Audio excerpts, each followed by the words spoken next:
최근 보름 동안 코스피에서 외국인의 꾸준한 순매수가 들어오면서 증시가 매우 탄탄하게 자리 잡고 있습니다.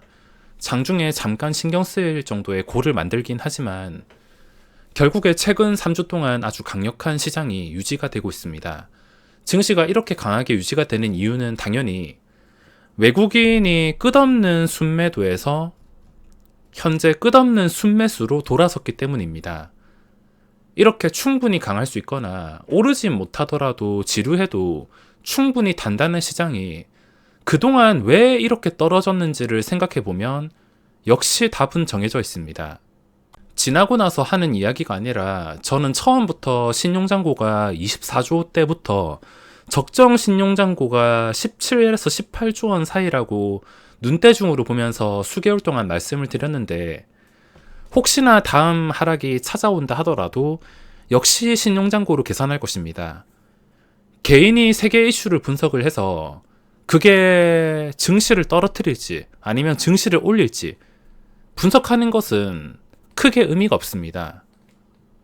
어차피 홀짝이긴 하지만 개인이 널리고 널린 정보를 수집해가지고 그걸 꾸준히 방향을 맞추는 것은 불가능이라는 것을 알기 때문에 저는 시장에 있는 정보 이런 걸로 분석을 하는 게 아니라 제가 이때까지 10년 동안 겪으면서 저에게는 가장 정확한 신뢰되는 데이터인 신용잔고로 판단을 하는 게 당연한 겁니다.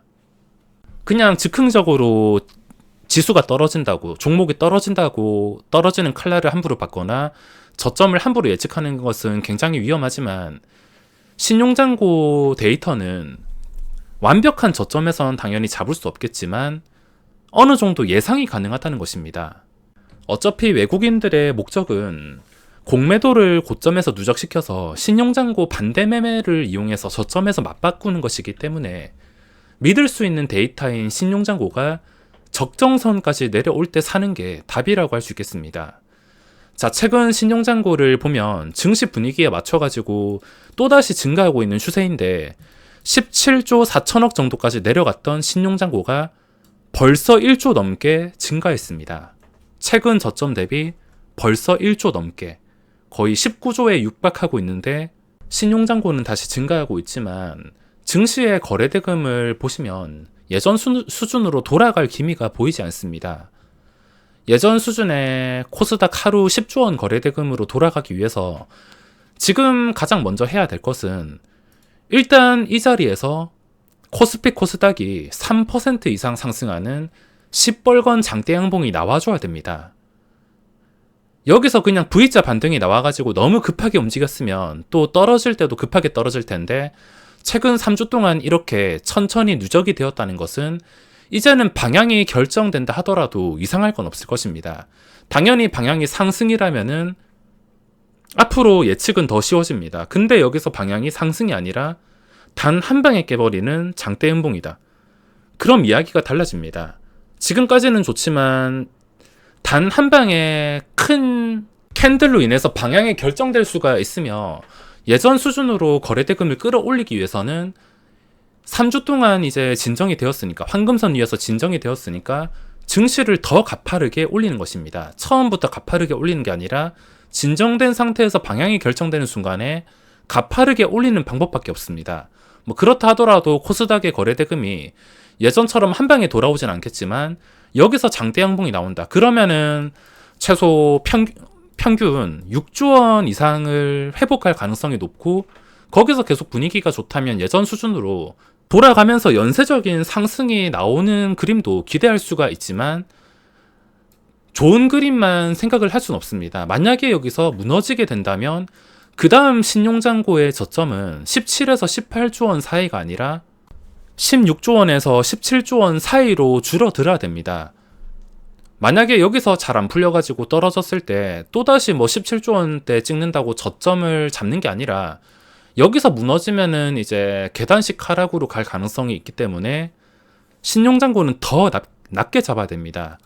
그러지 않기를 바라겠지만 만약에 더 싸게 사고 싶어서 대기하시는 분이 계시다면 16조 원에서 17조가 그 다음 단계라 보시면 되겠습니다. 3주 동안 증시가 이동평균선 위에서 진정되고 있으며 여기서 3%까지는 아니더라도 하루에 2% 이상 올리는 장대 양봉이 나오기를 바라겠습니다.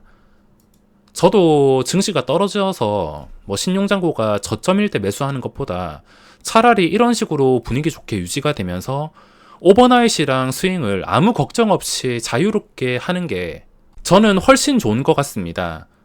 레버리지를 매수하긴 했지만 막상 공포가 찾아오면 그 공포에서 매수하는 게 절대 쉬운 일은 아닙니다. 하지만 상승 분위기에서 오버나잇을 하는 것은 상황만 나오게 된다면 어려운 일이 아니기 때문에 계속해서 상승장을 유지해주면 좋겠습니다. 자, 먼저 내일 4일 목요일은 폐배터리 관련주인 세비캠이 상장하는데, 최근 상장한 성일 하이텍처럼 무식하게 2배 뻥튀기 되는 게 아니라 제발 좀 합리적인 가격에 시작을 하면 좋겠습니다. 만약에 합리적인 가격에 시작한다면 저도 그 가격에 따라서 조정을 해서 시초가에서라도 공략을 해볼까 생각을 하고 있는데, 이번 성일 하이텍처럼 또 뻥튀기가 심하게 된다면 기대는 하지만 아무것도 못하고 넘길 것 같습니다. 자, 오늘 시장에서 하루 종일 한 것은 KPF에서 단타 여러 번 치다가 초반에 유일로보틱스랑 현대에너지솔루션 이 정도만 공략을 했는데, 우선 현대에너지솔루션 같은 경우에는 어제 장 끝나고 말씀드렸다시피 어제 하나에어로스페이스처럼 될 가능성이 높다 말씀을 드렸습니다. 이미 선점한 매수세와 함께 이 매수세가 탈출하기 위해서는 주가를 일시적으로 띄울 가능성이 있기 때문에 이 일시적으로 띄웠을 때 익절을 할 구간이 보여가지고 현대에너지솔루션도 마찬가지로 어제 하나에어로스페이스를 생각하고 똑같이 대응을 했습니다.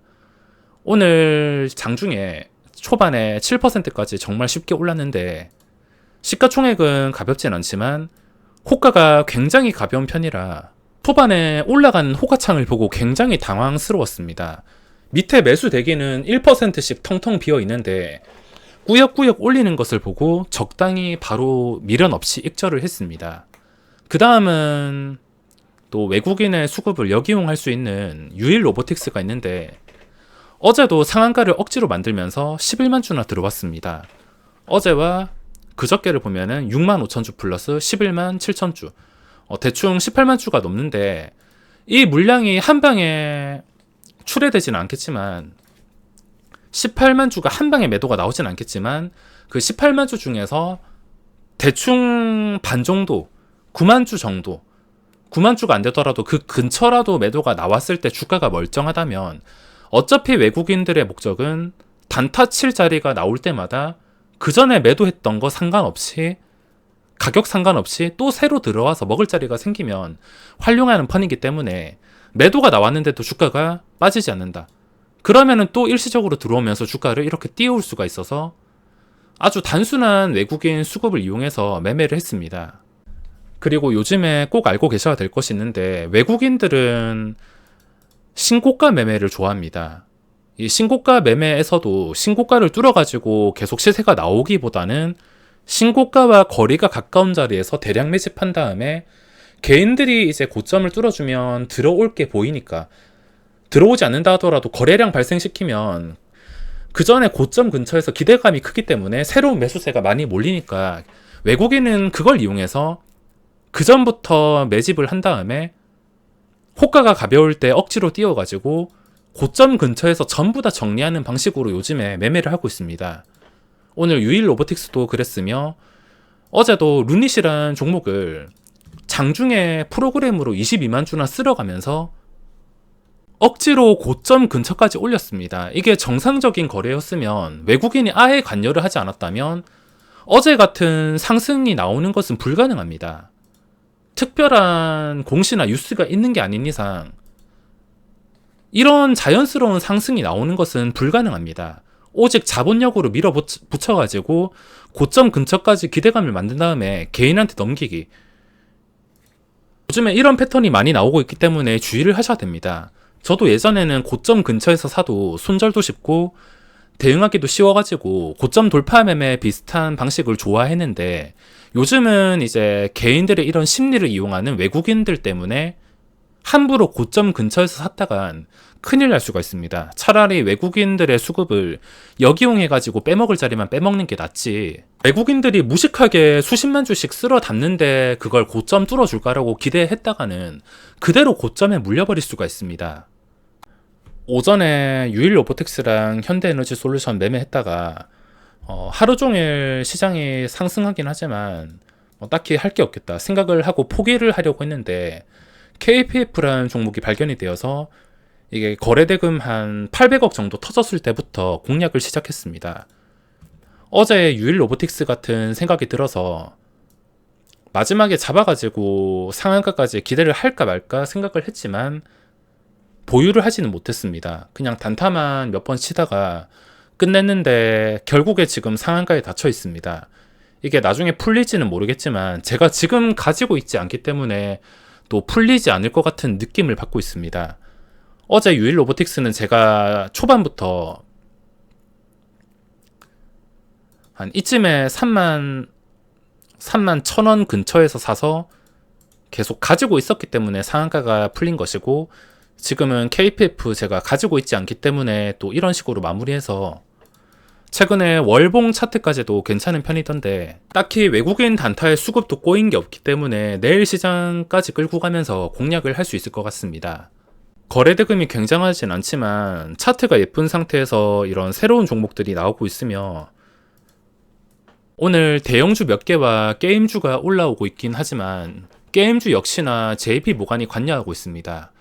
아무리 지금 거래대금이 몰리고 좋아 보여도 이게 관여를 했다면은 추격 매수는 힘들고 오늘의 유일로보틱스처럼 내일 장 초반에 외국인의 매도가 오늘 얼마에 마감할지 모르겠지만 22만 주에서 마감한다 치면은 내일 초반에 한 7, 8만 주, 10만 주 이상 나오기는 어려울 것 같고 한 7, 8만 주 정도 매도가 나오는데도 아주 괜찮은 눌림목, 안전한 눌림목을 형성하고 있다.